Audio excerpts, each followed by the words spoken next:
is our very first show in the new year of 2013. But to help close out 2012 and ring in the new year, we've decided to take a little trip down memory lane today. Since premiering last spring of 2012, many performers and inspirational guests have graced our stage, and today we decided to take a little trip down memory lane and revisit some of the most memorable guests that have been here. So sit back in your most comfortable chair and get ready, because it's going to be a quick trip down memory lane. Stay with us.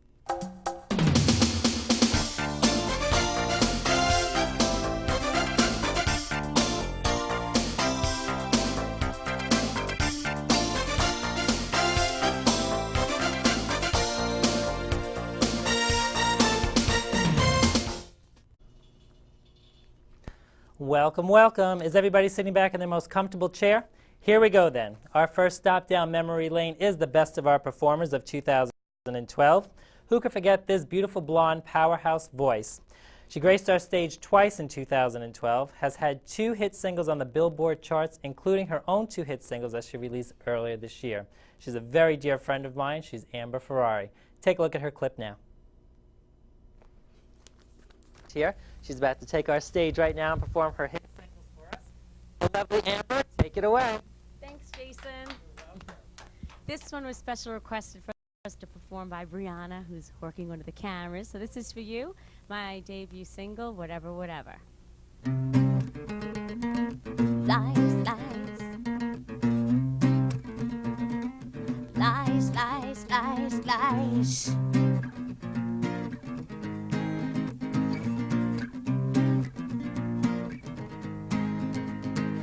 You played me like a fool, treated my soul damn cruel.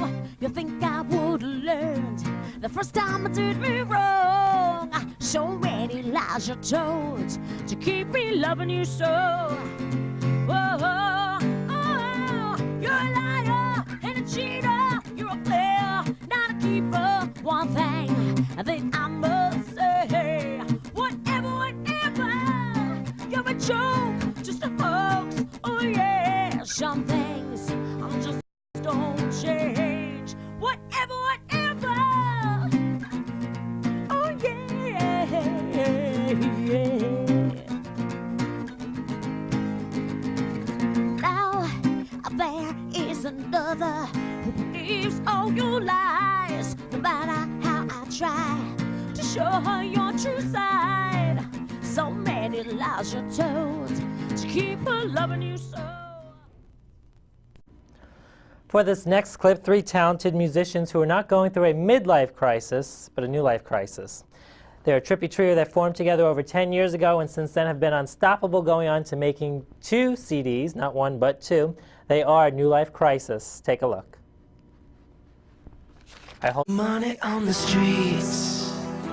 You make your money on your MTV. You make your money dishing dirt. You make your money in your half-cut shirt. I know it seems a little strange. I know it seems a little weird. I know it seems a little hard. I know it seems a little queer. But you are such a dirty little girl. Dirty little mind. Dirty little makeup. Dirty little looks. Dirty little kind. You are such a dirty little girl. Oh yeah. I love the way you move. You lay it down to funk, get into your groove. I see you making our friends. Your heavy makeup making up pretend. Now stretching very far. Who you are, the star. You are such a dirty little girl. This next guest has had a huge drive in music since he was a young age. Not only that, he had a long drive coming all the way down to be a guest on our show from Albany. He's a brand new, newly signed rapper, and he is Self-Made Vega. Take a look at his clip. Yeah. Yeah. It's my new single called Look At Me Now. I'm many of y'all put your hands together like this? Say, yeah, look at me now. You said I couldn't do it. I was all the way down. But I pulled myself through it. Look at me now. Yeah. Yeah. Let me hear it. Say, yeah, you see a star in your presence, future looking bright. My past was depressing, made it through the struggle, survived the hard lesson. No matter what I did, remember to count my blessings. Never let them tell me what I can't do. Nah, they just try to stop what they can't do. Hard work always pay off. That's why I work hard and never take a day off. Spelling out the question, success the only answer. Got a heart like my grandfather fighting cancer. Product of the 80s, never will they stop me. Stay away from squares, never let them box me. A game back on, more dedication. Talk less, listen more, better education. Hard head, make us off. This class is a session, nobody getting the hall pass. You said I couldn't do it. I was all the way down. Yeah. And who could forget this 16-year-old sweetheart who landed herself a record deal and has also been part of several reality show series. She's talented, she's 16, she is Tina DeCara. Take a look at her clip. What's the title of that song? I Am Crazy to Hear It. Are you guys ready? Yeah. Here we go. Tina, once again, Miss Tina DeCara. Don't forget, you guys can follow me on my Twitter at Tina DeCara and like my Facebook page.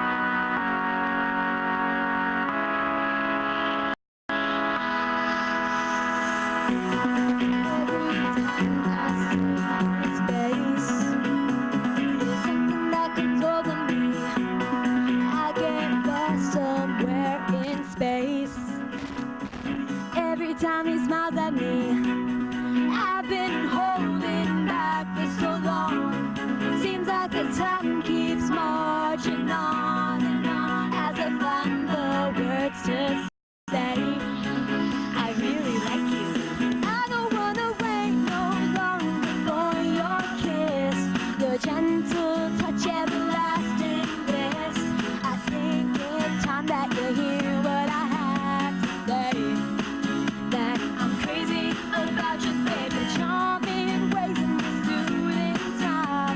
As every girl trying to cramp my style, I think it's time that you hear what I have to say. That I'm crazy about your baby, crazy about you. That I'm crazy about your baby, crazy about you.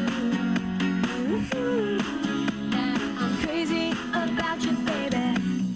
I can't go on like this anymore. I can't tell if I'm lost or found.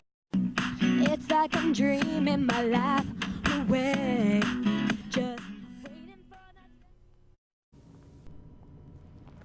Our next stop down memory lane, here's the best of our comedians of 2012. Who could forget this next comedian? He is a commentary and comedian for True TV's World's Dumbest. You probably spend most of your Thursday nights with him as the show airs on True TV at 9 p.m. on Thursdays. Take a look at the hysterical, hilarious Brad Loakley. Vagina-related products, which I are noticed that. always fun for me because they're horrifying. We had a new one. We had a new product. I don't remember the name, thank God, so I won't pitch it. But it basically is supposed to replace all feminine hygiene products. It's Really? And it's reusable and washable in your dishwasher. That's all I'm gonna say. That's all I'm gonna say. Number one, why would you Yeah. want to reuse and it? the Number women two, in the why room would are you- like, WTF? Yeah. I'm looking around, Yeah. they're all horrified. Yeah. And it's so that stuff I love because it's so ridiculously outrageous. And I love performers when we do Dumbest Performers. Yes, 'cause that's nothing another makes me favorite happier one. than, That and the partiers. Yeah, making fun of someone who thinks they can sing or a good bad dance number. Like, oh. You should grab a camera and go to Fire Island. You could probably grab some of your I know. own. See, the problem is I always have wanted to film stuff on Fire Island, but then I get too intoxicated, and then I should probably be the one being filmed, and that's not going to happen. It's so funny. Well, I think we're doing pretty well on time, right? Do you want to do a little stand-up for us Sure, here you on want the me to tell you set? a couple stories? Please do. Here, we got a mic all set for you. Fabulous. Let's switch this one over here. Brad's going to do his thing. Do you want to stand? Do you want to sit? What do you guys want me to do? You want me to stand? You want me to sit? Yeah, make it like a club. Here, we'll make room for you. We have room here. What do you, again, Slide this out of the how way. much room how fat am I? This is how it starts, people. Here we go. Brad Leave me alone Lovely with in the action. weight. Hey, everybody. Wow. Wow. Well, since we talked about this before, about where I grew up, I actually do probably have an unusual upbringing for homosexual, and people are always shocked because I am such a gay man. I was actually raised a total and complete redneck. My father is a truck driver who owns a Harley Davidson, plays drums in a rock band, and used to sell loose joints out of our basement, which makes finding a Father's Day card fun. And now this is not the man you want to walk up to at 14 years old and be like, hey, Dad, guess what? I'm a lady. So I figured the best way to do it was, you know, everybody takes news better when they're drunk. You know, give them a cocktail, they take some bad news, good. So one morning at breakfast, I went up to him, and I said, hey, Dad, guess what? I'm a lady. And he got totally freaked out. Color drained from his face. He looked me straight in the eye, and he was like, oh, great, so what you're telling me is for the rest of your life, you're going to run around partying and drinking, doing drugs, sleeping with strangers every night. You're never going to get settled down. You're never going to get married. And you're never going to have kids. Damn, boy, you are living my dream. I wish I was you right now. In fact, a guy doing another guy's like driving a car with 2 gas pedals and no brakes. Just yeah, all the time. True story. I think he's actually a little too okay with my homosexuality. Point in case. From a 30th birthday a couple years ago, we decided to go out drinking. So we get pulled over by the cops at about 3 o'clock in the morning in upstate New York. In fairness, we were driving half naked in a golf cart with no headlights. It doesn't matter how we got in a golf cart half naked with no headlights at 3 o'clock in the morning on a dirt road. But I believe the German word for it is Jägermeister. So as the cop is approaching the cart, my father leans over to me, all serious, and goes, hey, ain't there something you could do to get us out of this? Yeah. Lacking a daughter, my father was willing to hold out his son to a cop to get out of a ticket. I have never been so proud in my entire life. And we did not get a ticket.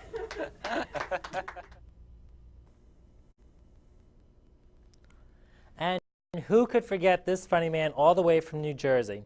He began his career in comedy as a last-minute fill-in, and when he made that audience roar with laughter, he knew he had found his calling. Take a look at this clip of my very good friend, Ike Avelli. Hey, thank you. Well, I just want to thank Jason again for this amazing opportunity to be on his show and his great staff. Oh, everybody was so friendly, and one in particular, Adrienne, his makeup artiste. Jason said, Adrienne, when Ike gets here, I want you to make up his face. When Adrienne saw my face, she grabbed her makeup kit and immediately quit. Let's face facts, not the most attractive person in the world. I'm not. They always say this is a face only a mother can love. Not my mother. My mother didn't treat me like a good baby. She didn't. No, when the nurse first handed me to my mother, she held me by the hair, dangled me, had a cigarette in her mouth, and says, can I trade this little rugrat in for a pack of Newports? She treated the cat better than me. She really did. She did. She used to breastfeed the cat and give me a bowl of milk. It's true. And my exes didn't make me feel any better either. They didn't. No. My last ex texted me, want to have phone sex? I was like, oh, I texted him back, sure, why not? He texted me back, great, let it go to voicemail. But all my exes were like that. They always wanted a role play. Now, I know there's a lot of you out there that want a role play, right? My exes always wanted me to be good-looking men, right? Always one night they wanted me to be Enrique Iglesias. Another night they wanted me to be Tom Cruise. And I thought, wow, are they ever going to let me play a straight guy? Well, I am 46, as I was telling Jason earlier. I'm pretty freaking old, and I'm single. I know, it's not a good thing. Any takers? If you're interested in taking Ike home, yes, our phone number is in the show. I am single, but I'm going to tell you why I'm single. I am single because men in their 20s are my competition. Close your eyes, Jason. Imagine me holding just one finger up. Men in their 20s have metabolisms at warp speed. Men in their 20s pass gas and lose 20 pounds. That's how I know I'm old. I should have lost 100 pounds just now talking to you. Nothing. But I did go out to dinner with my 20-something-year-old friends. I did. Have you any idea what it's like to suck in your gut for 2 hours at dinner? While all your 20-somethings are shoving a whole turkey down their mouth. 2 hours I sucked in my gut. My gut was pulled in so tight my face looked like Bruce Jenner. Only my eyes moved. They were like, Ike, are you enjoying your dinner? I was like, of course I am. Why wouldn't I be? I got in the car, I let my gut out, the airbag went off. I know, right? I was sitting in the back seat of a stretch limo. But, I do talk about a lot of my negative, features. But I do have one good quality, and I think that's my deep voice. I do. Yeah. Every time I go to the nightclubs, people come up to me, they go, you remind me of Barry White. I'm like, oh, that's kind of sexy. Deep voice, masculine. And then the music stops, we get outside, and I find out they meant Betty White.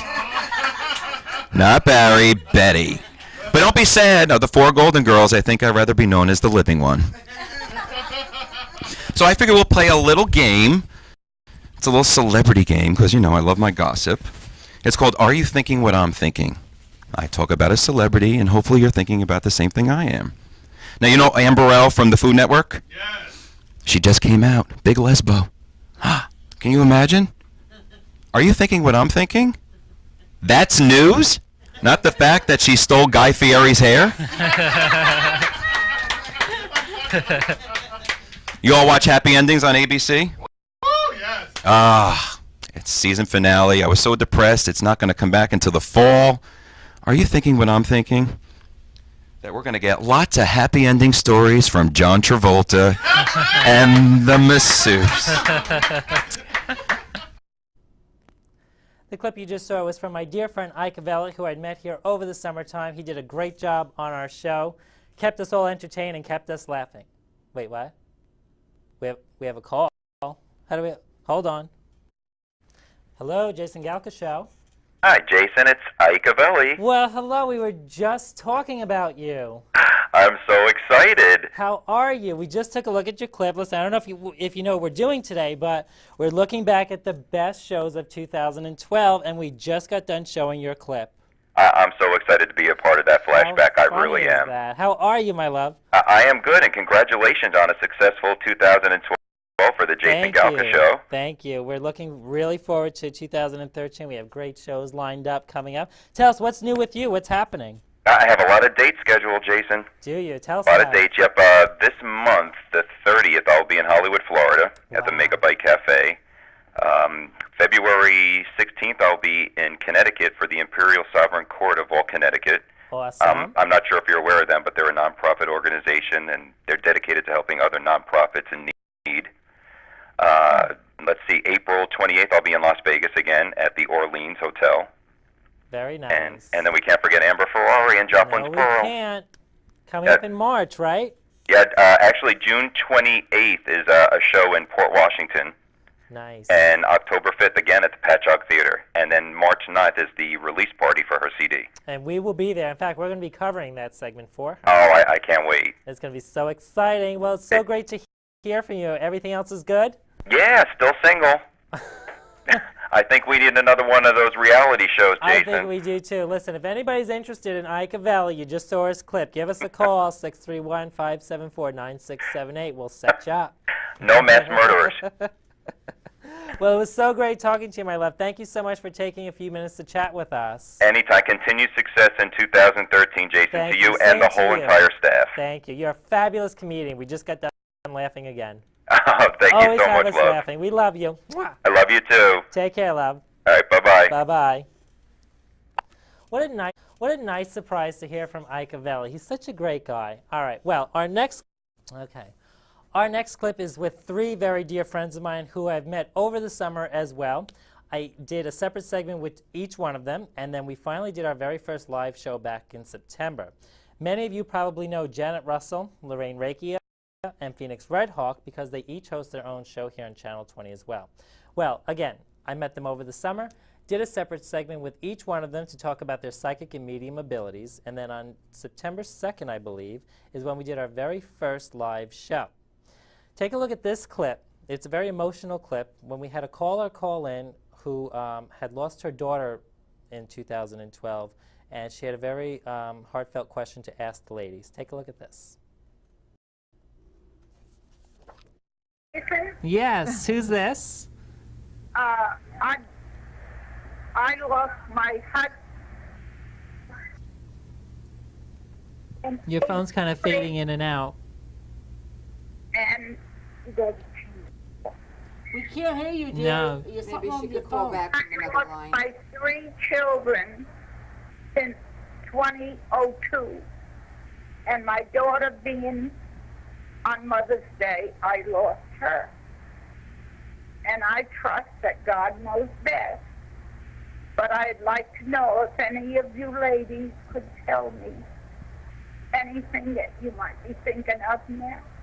Well, they're definitely around you, protecting you. That's the first thing I'm seeing. But I'm also being told you've got to learn to relax, my dear. You're getting extremely... I can actually pick up your emotions, you know. And can I also tell you, stop blaming yourself for these things, because they're telling me, ooh, I got chills, that's confirmation. Wow. That it had nothing to do with you, my dear. It wasn't your fault. Stop taking the blame. Would that make sense at all to you? Yes, Please. very much so. They're very upset that you're so emotional. They're with you all the time. They send butterflies, birds, coins, feathers. They send you love, but you know what? They're telling me that you're getting so wrapped up in emotion. You got to calm down, my dear. They want you to calm down. If they were there, they'd be patting you on the back saying, enough, enough, enough. And they do love you. They send you love. They are around you. You may see a rainbow. Rainbow is usually rainbows, feathers, coins, pennies. They're sending you love and they're protecting you. Stop, relax. Take a deep breath and relax. I mean, they're in a whole family unit there. Yeah. I see them in a very tight-knit, it looks like an association, I want to say. It's a conglomerate of people that they're all related to, and they're very happy, and they're very connected to where they are, and they can feel you, and they want you to live your life and finish your life and be happy and laugh some. You need to laugh a little bit, get that back into your lungs and your heart, okay? They're fine. They're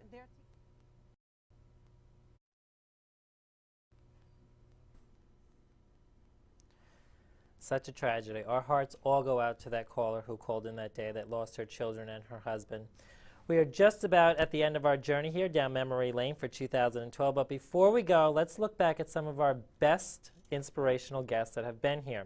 We met Deborah Hurley, who suffered with depression for over 20 years. We've met Ryan Casada, who's a singer, songwriter, and transgender activist. We've also met Jamie Isaacs, a 16-year-old bully victim, Susan Varro, who is a married bisexual woman, and a brother and sister who were raised only by a single parent. Let's take a look at those clips here.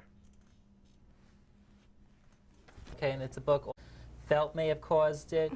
You're here to share your story today, and I think that's incredibly brave and courageous of you. Thank you. Tell me, what was life like growing up for you when you were younger before you started suffering with depression? I actually had a very normal life. I'm from a family that gave me a lot of love and support. I was always a very deep child. I was bubbly, but I always questioned things. I was a very introspective, kind of serious. So by the time I hit adolescence, I just kind of had a predisposition, I think, to become depressed. And at the time that my hormones kicked in, that's kind of when things just started for me. But childhood and familyhood life was good. I don't have any memories of anything going wrong or anything bad. So. Okay. And there is one specific thing that I've read in your book. Welcome Ryan Casada to the show. Thank you, Ryan, so much for being here today, for sharing your story. Now, you do have a very unique story. I read about you in Pulse magazine, which is where we actually found you, and you not only traveled the world promoting equality for all, but you also speak about transgender issues because you're transgender yourself. Tell me, how long ago did you figure that out about yourself? I realized I was transgender when I met a transgender person when I was about 14 years old. I didn't know that being transgender existed. I had no clue you could change your gender. So when I met this person, it was like a light bulb went off. And I always felt different my entire life. I just never could put a name to what I was feeling. So it was hard to express what I was feeling to my parents, to my friends. Right. Now, about how old will you say you were when you realized that there was something different about you, that you weren't quite sure what it was? Were you very young? Like, what age can you remember? I think I could really only remember back till I was 6 or 7, and I remember... Just tell you that it's so great to have you here today because this is such an important topic. You lived through 6 years of it yourself, your brother lived through it, and not so much myself growing up, but I was definitely sort of picked on, so I can feel from where you're coming from, so I thank you for being here today and discussing this topic. Now let's talk about how bullying started for you almost 10 years ago now. It actually started with one of your supposed best friends. Yeah. What happened? It did. It was at the end of 2nd grade, right after my 8th birthday, and the girl was my best friend, and she was always at my house and always hanging out with me, and all of a sudden, she just started, I don't even know how to describe it. She just became very envious and jealous of my life. She was upset that my parents weren't like in and out of jail and they weren't drinking and drugging, that they were just always there for me. Yeah. And she was just... Nice to see you. Now tell me, you are a married bisexual woman. I would be that. You are also the outreach program coordinator for the Gay and Lesbian Switchboard of Long Island. But before we get to all of that and what that wonderful organization does for our gay and lesbian community, let's talk a little bit about your story, though. You are bisexual. What age did you kind of discover that side of you? I think it's funny when you talk about what age I discovered. I think that when you go back to being a child and being innocent, I don't think that you're really discovering that you're any different than anybody else. And, you know, when you're young and unconditionally unprejudiced and, you know, loving everything in the universe, you don't really realize. I guess when I started to come of age and realize that, you know, society tells you that you should obviously be affectionate towards the opposite sex, and I started to realize that I was affectionate towards not only the opposite sex, but my own sex. So I guess it would have to be, I guess, when you're starting to go through puberty and you have those hormones and you have that gray area. I mean, we've all been through it ourselves. But I don't think actually that I ever really, you know, questioned. I never really I thought about the whole dad situation until specific holidays came up. And in class we would be making things for our dads or fathers, they like globes and stuff, and I would get so excited just to like make these things, even though like I knew he like wasn't around. Like I never was wondering like where is he. I was just so excited to be like, oh, he's gonna get these, like we'll ship them to him. Like I knew the situation. It didn't really affect me because I think it's just what it is for me. Is I was such like a mommy's girl, and like my mom was just like everything to me. Like I always wanted to do what she was doing. Like I would always want to help her, like doing laundry, like do what mom's doing. So I was always attached to the hip to her. So like it never affected me until like father-daughter dances, maybe like a little bit, but like it would be just a great time to go with my mom. Like Kelly has come with me to a couple of them, so it's like always, it's like I could have that situation, but then it turns into such a positive, more like family, like we're so tight. So like I never really missed that, and even like growing up, like I still don't miss it. So you never really questioned why he wasn't around on a daily basis? I mean, did you ever ask your mom anyway, just out of Not that I remember. I just know that when I was... Well, that concludes our trip down memory lane for 2012 now. Thank you so much for joining us that past year, and we look forward to seeing you in the new year, 2013. As always, I thank you at home for watching. We'll see you next time.